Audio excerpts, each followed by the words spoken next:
First thing to say is that I came to the book after the film, hadn't read it beforehand, got it, and then read it when I was having seen the film. And I think that was actually probably a beneficial thing, because a lot of the stuff that I've read is people complaining about the change of location and the too glamorous and blah, all that sort of stuff.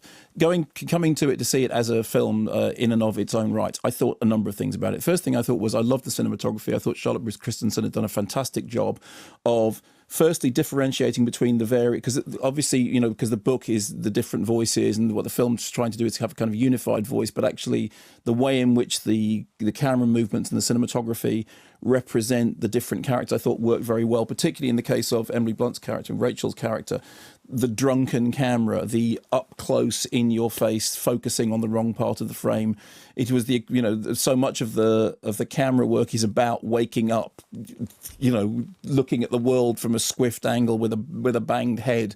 And I thought that worked very expressively. I liked Danny Elfman's score very much, which I thought was fairly uncharacteristic, and I thought did a very good job of helping make the narrative coherent. I thought. In what way was it uncharacteristic? Well, because there are times that you can hear a Danny Elfman score, particularly if you sort of think of Tim Burton, you can hear it's Danny Elfman. If I didn't know that the Girl on the Train score was Danny Elfman, I wouldn't immediately have cited it as such. And I thought it actually worked very well. I was very impressed by it. I thought Erin Cressida Wilson had wrestled intelligently with the threads of the book. It's always complicated when you're trying to bring a book to a screen. It's not just to do with changing location things. It's to do with making various voices work together, and I thought that she managed to do that in a way that was convincing.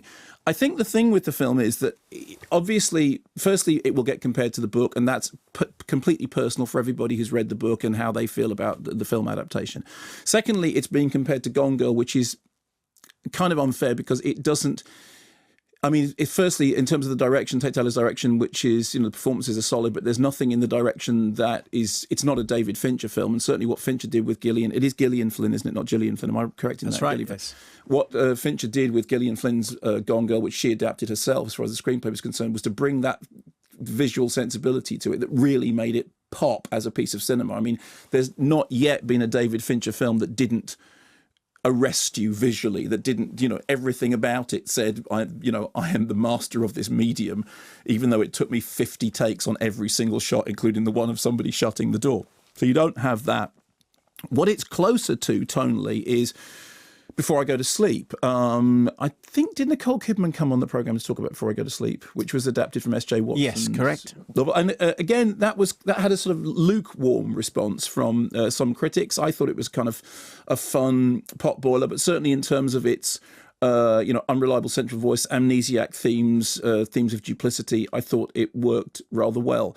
Obviously, when you've got a story like this, in the background there's Hitchcock's Rear Window, but in fact, once again, as was the case with Gone Girl, one has to doff one's cap to the Joe Esterhaus scripts for Jagged Edge and Basic Instinct and go, it's really peculiar that Esterhaus, who, back in the 80s and 90s was sort of held up as, this very, very problematic writer in terms of the way in which he was or wasn't, dealing with gender politics. Really, that template that he laid down has now become almost the template for the sort of for the proto-feminist thriller. It's a fascinating thing to watch. So I mean, that's definitely in there. There's also a hint for me of Falling Angel, the William Hjortsberg novel, Angel Heart. That an idea which I've always had a real sort of fixation with. The thought that you've done something but you can't remember what it is. I mean, this is a kind of universal anxiety, isn't it? But it's one of those things. And in William Hjortsberg, there's, it may or may not be a supernatural thing. And in the case of this, it sort of means that the Fatal Attraction facade is inflected underneath with horror. But I think the thing that really holds it together is Emily Blunt.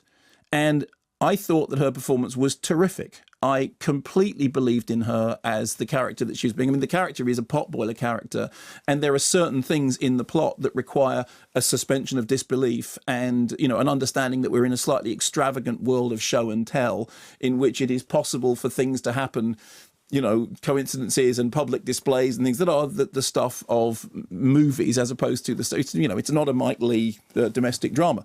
But I thought she was great. I thought she really got that sense of the slightly stumbling gait, the confused attempting to remember, the obsessiveness that can tip over into behaviour which is not just erratic, but actually, you know, quite unhinged. The sense of sadness in her character, the sense of somebody shut out from the world, looking at everything through glass. In the case of the thing on the train, looking through, in fact, more than one pane of glass. The sense of somebody whose life has spiraled out of control and is grasping at straws in order to claim back. She says at the beginning, I'm not the girl I used to be. There's a thing about she's living my life, that idea of somehow being displaced from your own identity, which oddly enough, the retaining of her accent actually makes more pronounced in this case.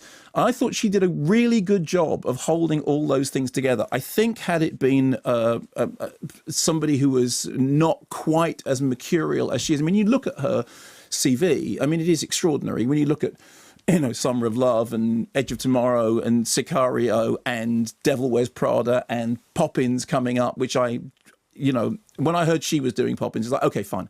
That's fine. Yes, and I was thinking when I remembered you saying that, and then when I'm sitting opposite her, so like 6 feet away, like we are now, looking at her, thinking, you absolutely, you are Mary Poppins. Yeah. You are Julie Andrews. They've got it absolutely right. You can hear from the way she speaks, she's virtually there anyway. Yeah, and but also she is properly mercurial. That's a term that I use far too much, but she is somebody who does what an actor is supposed to do, which is inhabit completely different roles and do completely different things in the films. So I think that she is the sort of tuning fork at the centre of it all. She is the lightning rod that conducts all these different elements and makes something which otherwise could have been, you know, a sort of fairly solid, if somewhat pedestrian adaptation of a rip-roaring runaway bestseller into something more than that.